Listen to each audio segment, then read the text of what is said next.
Ambisi besar militer Indonesia jadi pukulan telak bagi China.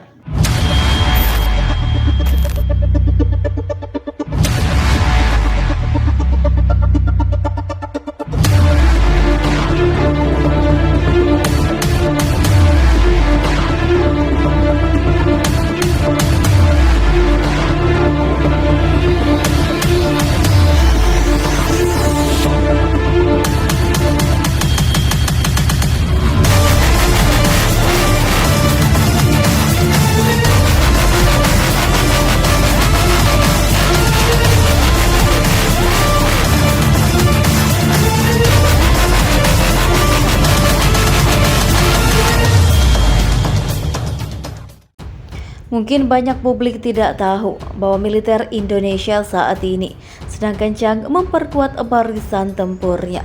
Berbagai macam alutsista dibeli oleh militer Indonesia. Frigate tempur hingga kapal selam dibeli Indonesia agar militer negeri ini mampu menjalankan tugas pokoknya secara maksimal. Zaman sekarang tak punya kekuatan militer mumpuni bisa dibuli negara lain. Contoh saja Timur Leste. Kekuatan bumi Lorosa yang minim dan masih saja mengandalkan taktik gerilya bila diserang lawan tak bakal membuat negara itu kemana-mana. Malah mereka dihadapkan pada situasi pelik di mana Australia menjara minyak bumi Timor Leste. Apa yang bisa dilakukan Timor Leste? Nothing. Kekuatan militer menjamin terlaksananya kepentingan nasional. Jika militer lembek, jangan salahkan negara lain mengobok-ngobok kedaulatan Indonesia. Civis pacem parabellum masih berlaku saat ini. Indonesia harus memperkuat angkatan bersenjatanya agar tercipta kedamaian.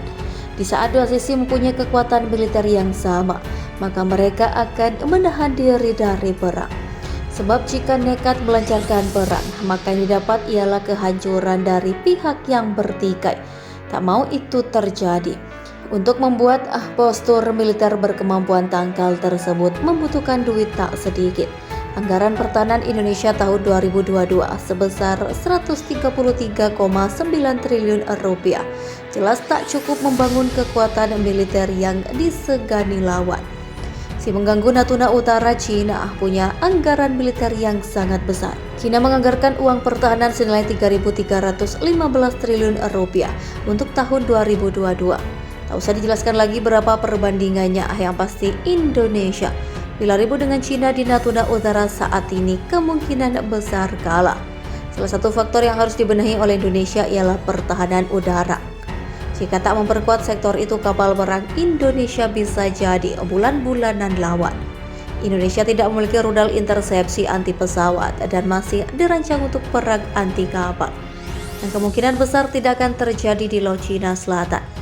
Dengan kekuatan udara yang begitu superior, PLAAF dan Rocket Force akan menghilangkan kapal perang Indonesia terlebih dahulu dan kemudian melanjutkan untuk mempertahankan dominasi udara dan laut.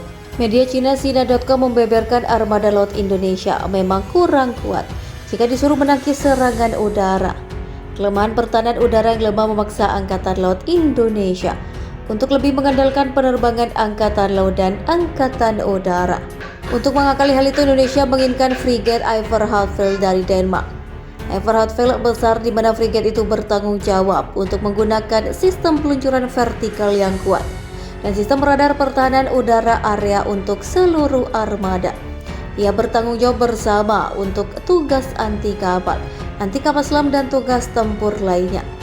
Angkatan Laut Indonesia membeli kapal pertahanan udara regional yang besar dan tingkat teknis dan taktisnya yang komprehensif telah melampaui frigate Sulman kelas Formidable Singapura.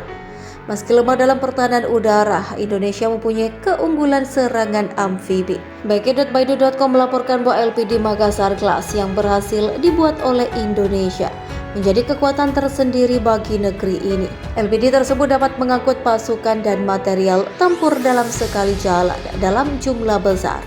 Kapal perang amfibi seberat 8.400 ton ini dapat mengangkut 40 kendaraan tempur infanteri dan maksimum 518 tentara dalam satu perjalanan serta 5 helikopter esensial. Meskipun kinerja keseluruhan tidak luar biasa, sangat cocok untuk ukuran anggaran dan lingkungan operasi Angkatan Laut Indonesia. Cukup untuk memastikan mereka memiliki unit transportasi yang cukup untuk memproyeksikan pasukan ke berbagai arah di dalam perbatasan secara bersamaan. Dengan adanya LPD Makassar ini, serangan amfibi di Indonesia akan jadi kuat. Cocok bagi Indonesia sebagai negara kepulauan mempunyai LPD. Menurut laporan terbaru Jaringan Intelijen Angkatan Laut Navy Recognition, kapal landing dock kelas 10.000 ton terbaru Semarang, KRI Semarang LPD 594. Angkatan Laut Indonesia diluncurkan di galangan kapal PT PAL di Surabaya. Kapal Semarang milik kapal pendarat dermaga kelas Makassar. Setelah kapal terdaftar TNI AL akan memiliki 5 kapal pendarat dermaga kelas 10.000 ton yang selanjutnya akan mengkonsolidasikan kemampuan tempur amfibinya di antara top Asia Tenggara. Selain LPD, Makassar kelas Cina juga menyoroti kemampuan Indonesia membuat kapal perang jenis landing ship tank atau LST. LST menjadi kapal perang dengan tugas hampir sama seperti LPD. Media Cina Toutiao.com pada November lalu mengakui jika LST Teluk Bintuni Class bisa menjelma menjadi kapal pangkalan di garis depan karena daya tahan mengarungi lautan cukup lama, menggabungkan ruang hidup yang luas dan kemandirian 20 hari di laut. Meski kelas Teluk Bintuni didasarkan pada kapal pendarat umum dan dapat bertindak sebagai kapal pangkalan garis depan untuk menjalankan misi di wilayah laut tertentu untuk waktu yang lama. Dalam beberapa tahun terakhir, kapal semacam itu secara khusus menemukan pasar di Angkatan Laut Asia Tenggara. Dengan 2 jenis kapal perang ini saja, Indonesia bisa memproyeksikan kekuatan tempurnya di Natuna Utara. Angkatan Laut Indonesia dilengkapi dengan kapal serupa yang dapat membawa helikopter, kapal serbu, kapal pendarat, dan kendaraan lainnya, dan bertindak sebagai pangkalan laut depan di perairan yang disengketakan atau wilayah hak yang disengketakan, dan dapat mempertahankan kehadiran militer untuk waktu yang lama. Dibandingkan dengan pembangunan pangkalan angkatan laut dengan investasi besar dan siklus panjang, pemikiran semacam ini dapat dianggap sebagai strategi dengan efektivitas biaya.